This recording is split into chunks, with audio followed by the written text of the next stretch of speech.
सकाळपासून तिकडं पण कामावरून आली आणि त्याच्यानंतर मग इकडचं घरातलं काम. तर हे बघा, हे घासायला नाही काळं पडतं ते. आता सवय नाही ना, गावाकडे तेव्हा सवय होती. आता इकडं म्हणलेस 2-3 दिवस सवय नाही राहत.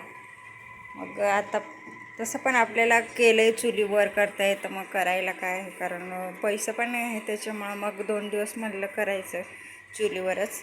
तर आता सगळं काम झालेलं आहे माझे. बाळाला फक्त जेवू घालायचं आहे आणि बाळ झाल्यानंतर तिला पण जेवायचं द्यायचं आहे. तर इथं भात बघा केलं आहे मी, पातळ भात केला आहे, कारण बाळाला पण आणि मला पण वेगवेगळं करायला ना उशीर खूप होतो आहे चुलीवर. आणि तोपर्यंत ऊन पण भरपूर येतं डोक्यावर आणि मग चुलीजवळ करायचं मलाच खूप हे होते. तर तिनं बघ किती राडा करून टाकलं आहे. तिच्या काकाने घेऊन दिलं खाऊ. इथं रिक्षावाले काका आहेत ना, ते तिला खाऊ देतात रोज दिवस.